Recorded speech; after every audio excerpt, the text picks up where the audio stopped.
Hello friends, आज हम Harrett Thomas model of growth के अंदर हैरेट का मॉडल जो है, मैंने प्रीवियस लेक्चर में आपको बताया था कि जो हैरेट का मॉडल है बेसिकली ये एक्सेलरेशन एंड मल्टीप्लायर को इंटीग्रेट करता है। और इसका जो मॉडल है वो डेवलप्ड देशों के ऊपर ज़्यादा एप्लीकेबल होता है, जिनके अंदर क्या होता है, फुल एम्प्लॉयमेंट होती है। यहाँ पे जो हैरेट का मॉडल है वो एक्चुअल ग्रोथ रेट जिसको जी के द्वारा बताया जाता है, और यहाँ पे वारंटेड ग्रोथ जिसको जी डब्ल्यू के द्वारा बताया जाता है, जिसको होता है फुल कैपेसिटी ग्रोथ रेट है। थर्ड जो है नेचुरल ग्रोथ रेट है जी एन, जिसका मतलब होता है कि मैक्सिमम कैपेसिटी जो ग्रोथ की प्रिडिक्ट करता है। और यहाँ पे हम देखते हैं इसकी हैरिट के मॉडल के अंदर ग्रोथ का प्रोसेस क्या है। देखो ये जो है आ, अगर इकोनॉमी जो है उस सिचुएशन के अंदर इक्विलिब्रियम होती है जब बेसिकली क्या है, actual rate, warranted rate and natural rate जो होता है बराबर होता है। तो यहाँ पे हम ले रहे हैं टाइम ओ एक्स के ऊपर, यहाँ पे हम ले रहे हैं ग्रोथ रेट, और ये जो है एस है, सेविंग है। और ये जो लाइन है बेसिकली बताती है कि डिफरेंट लेवल ऑफ इनकम के ऊपर हमारी क्या क्या सेविंग हो सकती है। जो इस लाइन की स्लोप है वो बताती है कि जो हमारी एवरेज प्रोपेंसिटी टू सेव है और जो मार्जिनल प्रोपेंसिटी टू सेव है वो बराबर होती है। एवरेज प्रोपेंसिटी टू सेव का मतलब होता है इनकम का कितना हिस्सा हम सेव करते हैं। मार्जिनल प्रोपेंसिटी टू सेव का मतलब होता है कि एडिशनल इनकम से हम एडिशनल सेविंग कितनी करते हैं। लेकिन क्या होता है कि बेसिकली देखो, यहाँ पे मैं आपको बताती हूँ कि ग्रोथ प्रोसेस कैसे होता है। जैसे यहाँ पे देखो जनरली क्या है कि देखो ये हमारी सेविंग लाइन है, यहाँ पे हम लेते हैं इनकम, यहाँ पे हम सेविंग एंड इन्वेस्टमेंट लेते हैं। ये हमारी जो है सेविंग, ये हमारी S1Y1 जो है सेविंग है, तो हम इन सेविंग को इन्वेस्ट कर देते हैं, तो इनकम जो है हमारी इतनी जो है इंक्रीज़ हो जाती है। और उसके बेसिस पे क्या होता है कि ये जो एडिशनल सेविंग है इसको फिर से हमने दोबारा इन्वेस्ट कर दिया, तो हमारी इनकम जो है इतनी इंक्रीज़ हो जाएगी। फिर हम S3Y3 को जो है इन्वेस्ट कर देंगे, तो ये प्रोसेस ऐसे करके चलता ही रहेगा।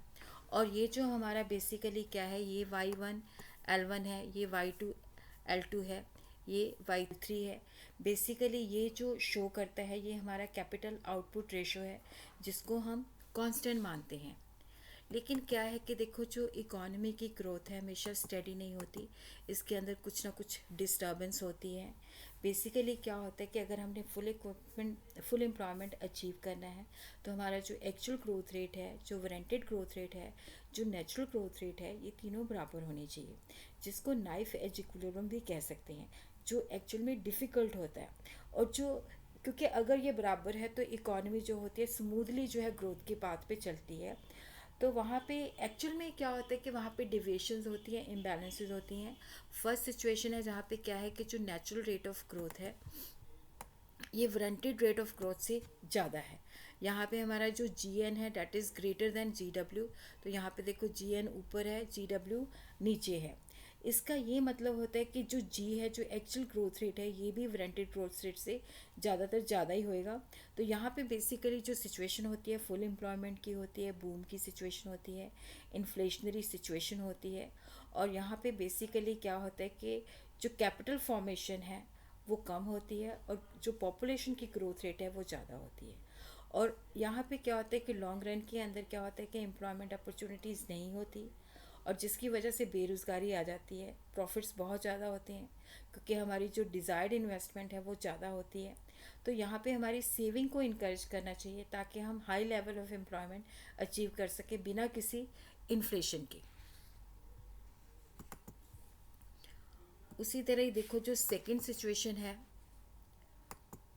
यहाँ पे बेसिकली क्या है कि जो नेचुरल रेट ऑफ ग्रोथ है वो वारंटेड ग्रोथ रेट से कम है, तो यहाँ पे रिसेशन की टेंडेंसीज होती हैं। और यहाँ पे जो एक्चुअल ग्रोथ रेट होता है ये भी क्या होता है कि नेचुरल ग्रोथ रेट से नीचे होता है। और यहाँ पे बेसिकली देखो जब नेचुरली रिसेशन है तो जिसके अंदर क्या होता है कि आउटपुट भी कम होता है, डिमांड भी कम होती है, तो अनएम्प्लॉयमेंट भी ज़्यादा होते हैं। और जो उद्यमी होते हैं वो भी बहुत ज़्यादा खुश नहीं होते, वो भी डिप्रेशन के अंदर होते हैं क्योंकि वो ज़्यादा इन्वेस्टमेंट नहीं कर पाते, क्योंकि बेसिकली वो ग्रोथ रेट ज़्यादा लेना चाहते हैं बट कर नहीं पाते, क्योंकि कैपिटल फॉर्मेशन जो होता है उसका रेट ज़्यादा होता है, लेबर सप्लाई का रेट जो है कम होता है। सिस्टम के अंदर क्या होता है कि एक्सेस कैपेसिटी होती है, जिसकी वजह से उद्यमी जो होते हैं ज़्यादा इन्वेस्टमेंट मतलब फ्रेश इन्वेस्टमेंट जो है कर नहीं पाते, और जिसकी वजह से बेसिकली सिस्टम के अंदर ट्रेड साइकिल्स भी आते हैं।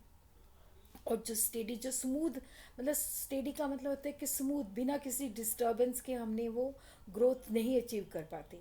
लेकिन यहाँ पे भी जैसे साइकिल्स के अंदर भी क्या होता है, रिकवरी का पाथ भी होता है।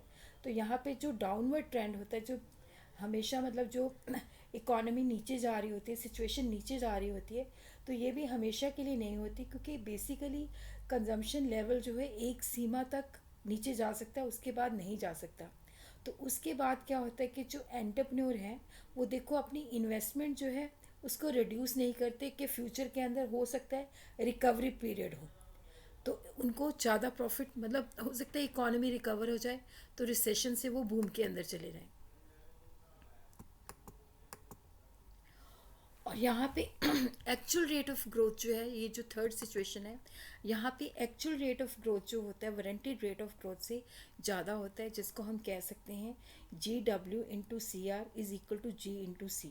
देखो अगर एक्चुअल ग्रोथ रेट जो है हमारा वारंटेड ग्रोथ रेट से ज़्यादा होता है, तो यहाँ पे बेसिकली जो इनकम की ग्रोथ होती है वो आउटपुट से ज़्यादा होती है, और डिमांड फॉर आउटपुट, क्योंकि हमारे पास इनकम ज़्यादा होती है तो डिमांड भी बहुत ज़्यादा होती है, और जिसकी वजह से बेसिकली क्या होता है कि जो एक्चुअल अमाउंट ऑफ कैपिटल होता है और जो रिक्वायर्ड अमाउंट ऑफ कैपिटल होता है उससे कम होता है, और जिसकी वजह से क्या होता है कि कैपिटल की डेफिशिएंसी आ जाती है, और जो कि बेसिकली इन्फ्लेशन को जन्म देती है। यहाँ पे भी ग्रोथ जो होता है स्टेबल नहीं होता, तो ये भी कहता है कि यहाँ पे भी डिफ़िकल्ट है कि स्टेडी स्टेट ऑफ ग्रोथ को हम मेंटेन करें। तो यहाँ पे भी बेसिकली जो है इसीलिए इसको रेजर्स एज मॉडल भी कहा जाता है। और जो थर्ड सिचुएशन है वो है actual rate of growth is less than the warranted rate of growth. देखो अगर एक्चुअल रेट ऑफ ग्रोथ जो है वारंटेड रेट ऑफ ग्रोथ से कम है, जिसका मतलब है कि जो सी है डैट इज़ सी जो है हमारा बेसिकली वो क्या है कि सी आर से ज़्यादा है,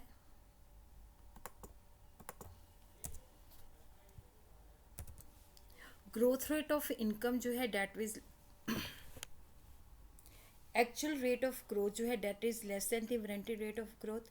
यहाँ पे बेसिकली क्या है कि जो ग्रोथ रेट ऑफ इनकम है ये ग्रोथ रेट ऑफ आउटपुट से कम है, तो नेचुरली यहाँ पे बेसिकली क्या है कि डिमांड की डेफिशिएंसी है, तो यहाँ पे ओवर प्रोडक्शन ज़्यादा होती है, डिफ्लेशन के चांसेस ज़्यादा होते हैं, क्योंकि जितनी कैपिटल चाहिए होती है उससे कई मात्रा के अंदर कैपिटल होती है, और नेचुरली इन्वेस्टमेंट के लिए भी ज़्यादा मात्रा होती है, जिसकी वजह से क्या होता है कि क्योंकि देखो जो हमें जितनी कैपिटल चाहिए उससे ज़्यादा है, तो उससे हमारी जो प्रॉफिटेबिलिटी है, जो मार्जिनल एफिशिएंसी ऑफ कैपिटल है वो कम हो जाएगी, और जिसकी वजह से क्या होता है कि डिप्रेशन हो जाता है, अनएम्प्लॉयमेंट हो जाता है, और जो इकोनॉमी की इकोनॉमिक ग्रोथ है वो स्टेबल नहीं होती।